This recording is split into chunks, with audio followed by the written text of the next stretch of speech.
हाय दोस्तों, आप सभी का मेरे YouTube चैनल पे बहुत बहुत स्वागत है। आज के वीडियो में हम जानते हैं कि खरबूजा या मस्क मेलन डायबिटीज और बीपी के पेशेंट को खाना चाहिए या नहीं खाना चाहिए।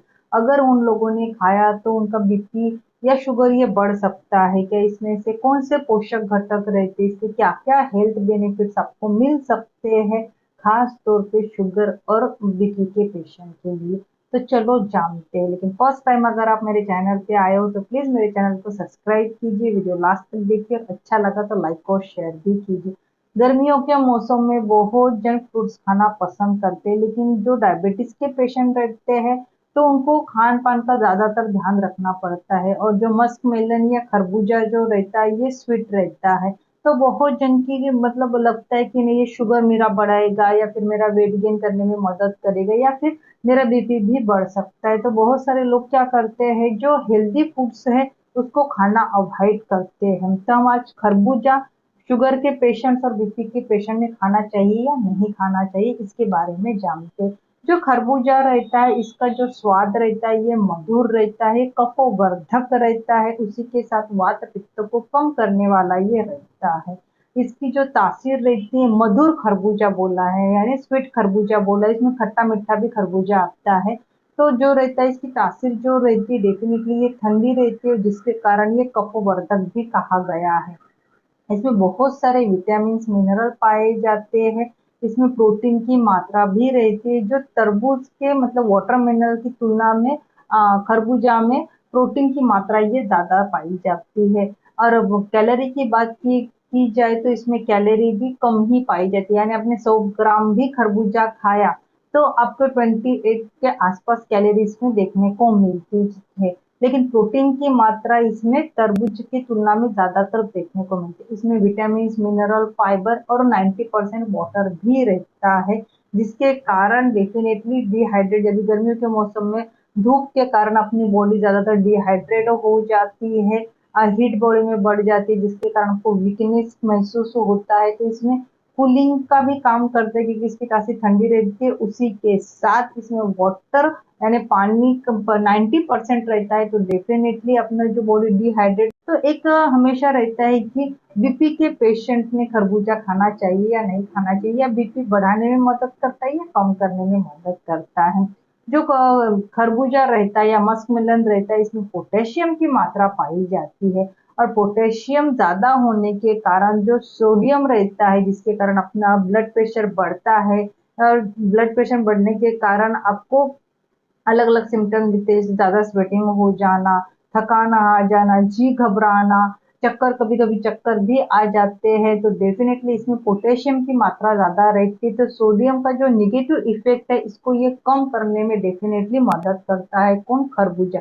खरबूजा में सोडियम भी रहता है। सोडियम क्या करता है? सोडियम अपना ब्लड प्रेशर बढ़ाने में मदद करता है। लेकिन सोडियम की तुलना में पोटेशियम की मात्रा ज्यादा पाई जाती है, तो डेफिनेटली आपका जो बढ़ा हुआ ब्लड प्रेशर है, बीपी है, इसको ये कम करने में डेफिनेटली ये मदद करता है। अगर आप ब्रेकफास्ट में एक कटोरी भी डेली लाइफ में खाते होगी, जो हाइपरटेंशन के पेशेंट है, तो उनका दिन भर की जो मतलब ब्लड सर्कुलेशन भी अच्छा रहेगा, और अपना जो बीपी है इसको भी ये कंट्रोल करने में डेफिनेटली ये मदद करेगा। उसी के साथ अपना जो ब्लड वेसल है इसको भी ये रिलैक्स करेगा, और जो बढ़ा हुआ बीपी है इसको भी ये कम करने में मदद करेगा। कौन? मस्कमेलन या खरबूजा। तो अगर आपको आपको लगता होगा नहीं हाइपरटेंशन के पेशेंट में ही खरबूजा खाना चाहिए, तो ऐसा कुछ नहीं है। आपका बीपी का भी प्रॉब्लम नहीं रहा तो डेफिनेटली आप तभी भी इसको खा सकते हो, लेकिन हाइपरटेंशन के पेशेंट ने डेफिनेटली इसको खाना चाहिए। ब्रेकफास्ट में एक कटोरी के आसपास खाना चाहिए, ज्यादा भी नहीं खाना चाहिए, क्योंकि इसमें फाइबर रहता है। अगर आपने ओवरडोज खाया, फाइबर होने के कारण इनडाइजेशन से रिलेटेड प्रॉब्लम देखने को मिलती है। तो जिनको हाइपरटेंशन का प्रॉब्लम नहीं है वो भी लोग ये खा सकते हैं। डेफिनेटली इससे बहुत सारे हेल्थ बेनिफिट्स है, इस पे आधारित मेरा नेक्स्ट वीडियो आने वाला है।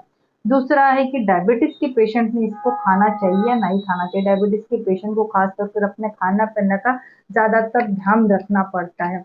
जो खरबूजा रहता है इसमें नेचुरल शुगर पाई जाती है, उसी के साथ इसमें कैलोरी की मात्रा भी कम ही कहा गया। मैंने पहले कहा कि एक कटोरी अगर आप खरबूजा खाते होगे तो उसमें आपको 28 के आसपास कैलोरी पाई जाती है। तो इसमें पानी की मात्रा भी ज़्यादा रहती है, उसी के साथ खरबूजा में फाइबर भी मात्रा पाई जाती है। इसमें नेचुरल शुगर रहती है, नेचुरल शुगर होने के कारण डेफिनेटली ये आपका शुगर नहीं बढ़ने देगा। शुगर देखिए, शुगर के पेशेंट शुगर बढ़ती है, इसकी वजह से बहुत सारे हेल्दी चीजें खाना अवॉइड करती है या फिर खाती ही नहीं, डर के मारे कि मेरा शुगर उससे बढ़ जाएगा। लेकिन कोई भी चीज का ग्लाइसेमिक इंडेक्स तय करता है कि उसकी शुगर बढ़ेगी, कम होगी, उसमें कितनी कैलोरी है, उधर उसमें कितने फैक्टर्स, अदर कितने फैक्टर्स है, उस पे आधारित ही आपका शुगर बढ़ेगा या कम होगा। वो पूरी मतलब ऑल ओवर बातें डिपेंड रहती है। तो इसमें ग्लाइसेमिक इंडेक्स भी लो है, ऊपर के इसमें कैलोरी भी मात्रा भी कम है और इसमें नेचुरल शुगर पाई जाती है, उसी के साथ इसमें फाइबर और वाटर भी रहता है। तो डायबिटीज के पेशेंट के लिए बहुत ही ज्यादा हेल्दी स्वस्थ न्यूट्रिशन फूड्स कहा गया है। डेफिनेटली डायबिटीज की जो पेशेंट है इसको ब्रेकफास्ट में ले सकते हैं, एक कटोरी ही लेना है, ज्यादा नहीं लेना है। डायबिटीज के पेशेंट को पता है कि ज्यादा भूख लगती है और खरबूजा में फाइबर की मात्रा ज्यादा पाई जाती है, उसी के साथ इसमें वाटर भी रहता है। वाटर होने के कारण अपनी शुगर ये स्पाइक नहीं होने देता, यानी फटक से नहीं बढ़ने देता है। और फाइबर ज्यादा होने के कारण आपकी जो डायबिटीज के पेशेंट को ज्यादातर भूख लगती है तो वो भूख को भी ये कंट्रोल करने में मदद करेगा। उसी के साथ इसमें विटामिन सी भी पाया जाता है, विटामिन ए भी रहता है और ये क्या करता है, आपकी इम्यूनिटी भी बढ़ाएगा। उसी के साथ बीटा कैरोटीन भी रहता है जो इम्यूनिटी को बूस्ट करेगा, आपको एनर्जी प्रोवाइड करेगा। अब जहां तक सवाल है कि शुगर बढ़ेगा या नहीं बढ़ेगा, तो इसका ग्लाइसेमिक इंडेक्स ये लो है और स्वाद में मधुर होने के कारण भी इसका शुगर जो ये नेचुरल है, तो डेफिनेटली डायबिटीज के पेशेंट ये खा सकते हैं। इसमें फाइबर होने के कारण जब भी आप एक कटोरी भी ब्रेकफास्ट में अगर आपने खरबूजा लिया, एक कटोरी भी लिया, तो अगर आप ब्रेकफास्ट में खाते होगे तो ये जब भी आप खाते हो तो ये पचने में थोड़ा सा गुरु है, यानी पचने में ये थोड़ा सा टाइम लगाता है, स्लो हो जाता है। टाइम लगने के कारण क्या होता है, पचने में थोड़ा सा स्लो हो जाता है, जिसके कारण अपने रक्त में जो शुगर है ये धीरे रिलीज हो जाती है। धीरे धीरे रिलीज होने के कारण आपके ब्लड में जो शुगर है ये फटाक से नहीं बढ़ती है। तो डेफिनेटली ये, और ऊपर से इसमें पानी भी होने के कारण अपने शुगर को जो है ये स्पाइक जो होती है इसको भी ये कम करने में डेफिनेटली मदद करता है। उसके साथ उसमें फाइबर और विटामिन सी भी रहता है, तो डेफिनेटली ये आपकी शुगर नहीं बढ़ने देगा।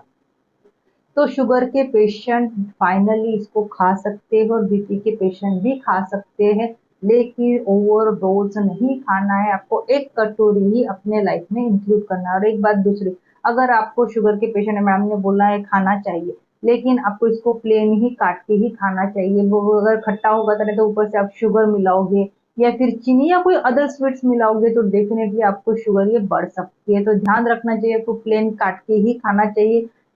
या फिर बहुत जन क्या करते हैं, इसका शेक बनाते हैं, मिल्क शेक बनाते हैं, तो वो भी शुगर के पेशेंट को नहीं करना चाहिए, क्योंकि उसमें भी आप शुगर ऐड करोगे तो आपकी शुगर बढ़ने के चांसेस ये ज्यादा रहते हैं।